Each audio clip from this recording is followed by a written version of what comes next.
Tiene el uso de la palabra el senador Jorge Hernando Pedraza. Gracias, señor presidente. Creo que estamos hablando en diferido para los colombianos, pero este es un debate de la mayor importancia porque creo que aquí, más allá de aprobar unos artículos y la frialdad de las frases de una ley, se trata de debatir unos conceptos de ideas, de convicciones, de principios, de ideología, que compromete, por supuesto, unas tesis partidarias. Yo quiero comenzar para que mis compañeros, los pocos que aún quedan aquí, puedan identificar el rumbo de mi intervención. Es que este es uno de los proyectos más ingenuos que yo he visto que se van a aprobar en el Congreso de la República. Ingenuo por su contenido. Lo decía esta tarde el senador Avellaneda, apelando a la memoria histórica de las luchas del país y de los emblemas de paz, de Sitges y de Benidorm. Pero si en 50 o 60 años no hemos podido entender que hay una panacea ni la hemos podido encontrar contra la violencia, primero una partidaria, después la del crimen atroz, después con el ingrediente desestabilizador para la sociedad colombiana y para el Estado del narcoterrorismo, no creería yo que con esta norma vamos a hacer la paz. Es ingenua por eso en mi calificación. Me parece que incluso es un embeleco para el Congreso de Colombia, entre otras circunstancias. Senador Soto, el presidente Juan Manuel Santos nos prometió que continuaría con la política de la seguridad democrática, que no era otra circunstancia distinta de darle a la gente una democracia participativa, el respeto por sus deberes sociales, que no era otra cosa que, por supuesto, el imperio de la ley, y que no era otra cosa distinta a hacer la creación de oportunidades para los colombianos. Pero esto, en mi concepto, demuestra un acto de debilidad del Estado. Fíjense ustedes cómo a lo largo de la noche y en los 6 debates anteriores se han podido mover ideas en contra y a favor. Todas, por supuesto, desde ángulos distintos de percepción del Estado, de la vida social, económica del país. Por eso yo además lo hago por convicción, señor ministro. No vayan a creer, entre otras cosas, como por ahí dicen algunos periodistas o algunos colegas, que es que el Partido Conservador ha hecho separación con el gobierno del presidente Santos, salvo que el presidente así lo determine. No. Usted, que es el ministro de la política, deberá entender que la unidad nacional que preside Santos tiene ingredientes partidarios de distintas proveniencias y que es normal que tengamos el derecho al disenso, es decir, a estar en pensamiento distinto, con enfoque distinto e incluso con voto distinto. Hay veces, como en este caso, distante, pero somos justamente parte creativa, participativa, con ideas y con aportes, como lo hemos hecho en muchas otras leyes. Es así reivindicatoria, senador Salazar, como usted brillantemente esta tarde lo ha hecho, de la posibilidad de sacar al país de la guerra con tarea social, como lo hemos hecho en el Partido Conservador, con programas importantes, impactantes, como Familias en Acción, como la Banca de las Oportunidades, en fin, como el programa de vivienda rural, como hemos apoyado los más importantes planes que se han convertido en programas que se han convertido más tarde en políticas de Estado, de reivindicación social. El espíritu de esta norma, según se dice en la redacción, es para buscar la terminación del conflicto y para buscar una paz duradera. Pues la paz, señor ministro, no puede tener calificativos, es una sola. Si no es duradera, no es paz. Y si es duradera, es un escenario normal de tranquilidad sociológica de una comunidad o comunitaria de una sociedad. Para terminar el conflicto, en mi concepto, con todo lo que hemos venido escuchando y por la alimentación directa que he tenido de la lectura sobre estos temas, que entre otras cosas tiene una teoría mundial, esto no se lo está inventando aquí nadie, casi todo lo que hacemos nosotros es copia, hay veces no auténtica, hay veces tergiversada. Este es un instrumento al que no nos oponemos nosotros porque queramos oponernos. Este es un instrumento que va a convertirse en un boomerang, es un instrumento que va a ser facilitador para el crecimiento del crimen y del criminal,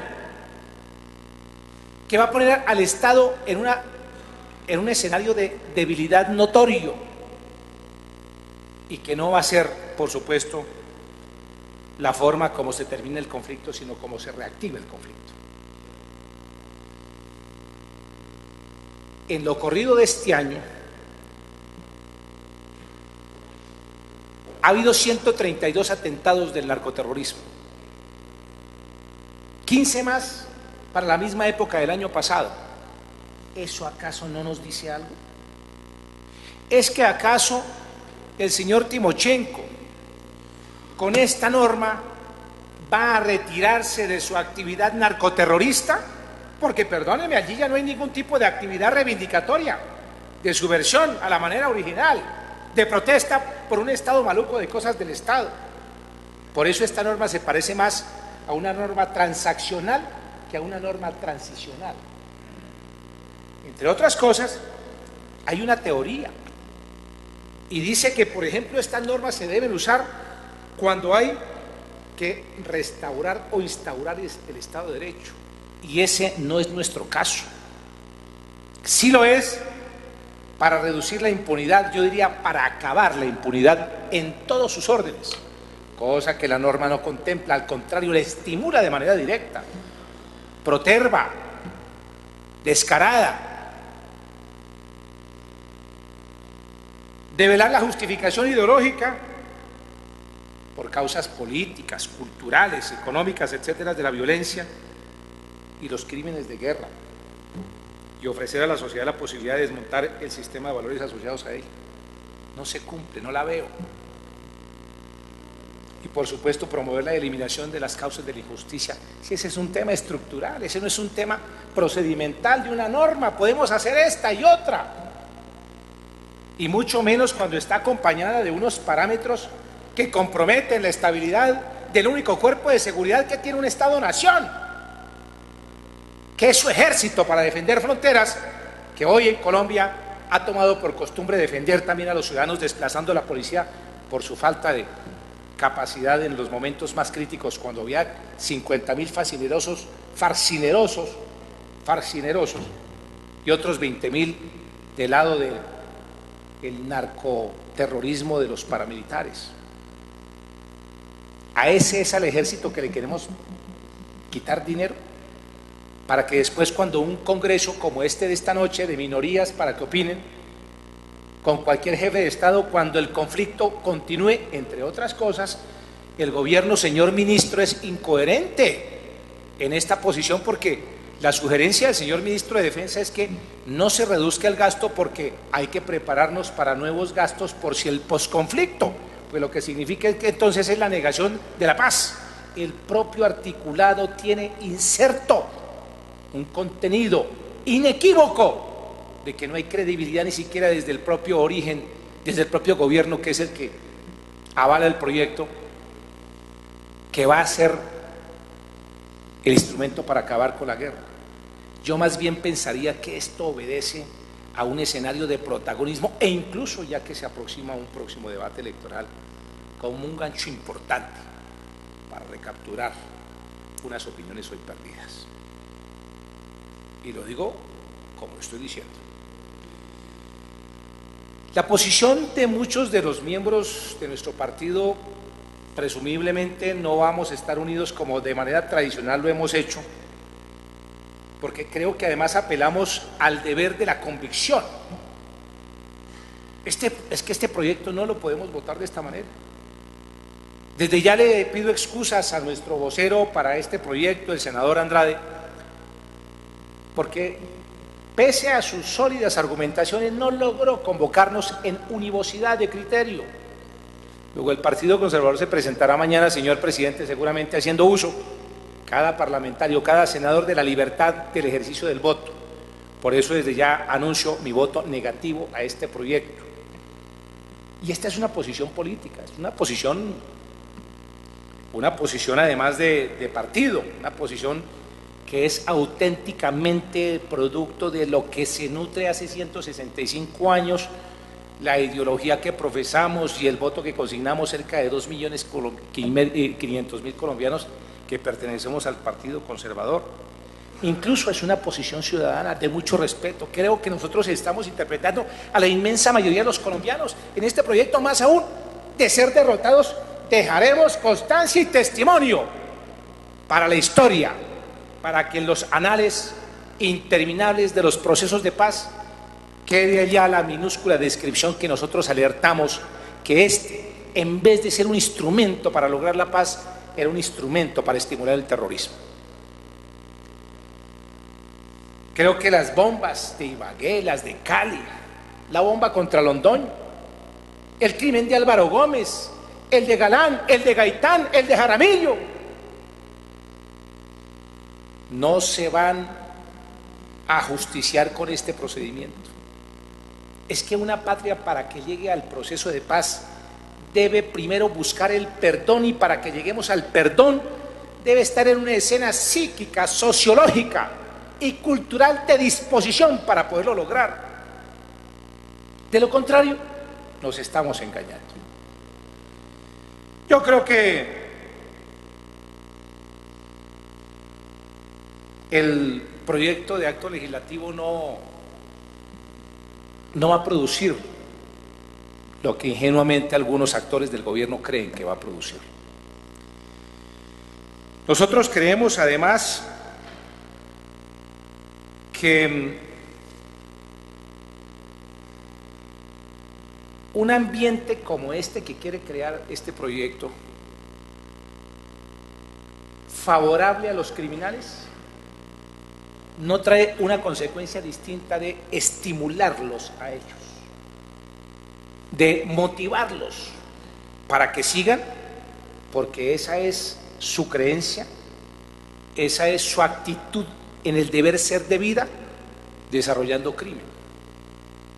He de ver si con este proyecto de acto legislativo y con su ley estatutaria, por aquí vendrán a desfilar entregándonos las armas y arrepintiéndose y pidiendo perdón, o he de ver si más bien en poco tiempo este aumento de atentados van a seguirse incrementando y vamos a tener nosotros entonces que los 46 millones de ciudadanos de bien tengamos que vernos nuevamente acorralados y secuestrados en nuestra propia patria, sujetos no a una subversión que promueva ideas para reivindicar a los pobres de Colombia, sino al imperio de una narcoguerrilla, de un narcoterrorismo. Miren nomás para el lado derecho donde estamos, ¿qué está ocurriendo?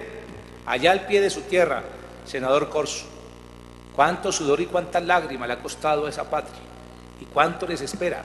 3 generaciones que van a tener que sacrificar para poder llegar a un estado natural de cosas, cuando la suerte de una sociedad, cuando se conduce de manera irresponsable, más tarde no hay ni tiempo, ni dinero, ni convicciones, ni partidos que puedan reivindicarla por la ruta del desarrollo, por la ruta del bienestar social, que es finalmente lo que estamos nosotros aquí defendiendo.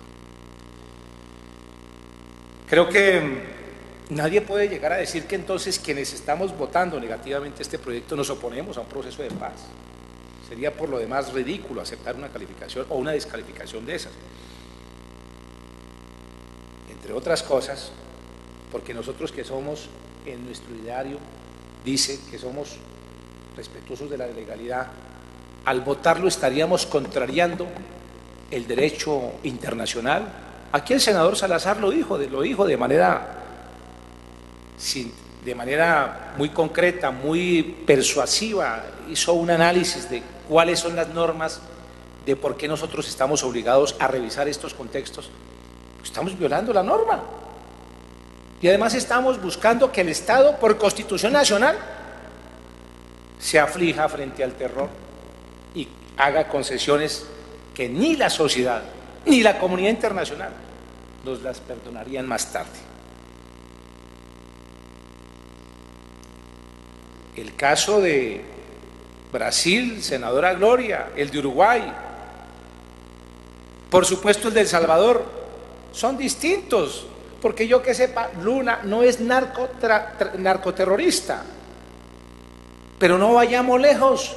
Aquí en Bogotá nos gobierna un exguerrillero que es un demócrata. Por supuesto, no estamos debatiendo esta noche si es un gobierno eficaz o no, pero el ejemplo está ahí dado.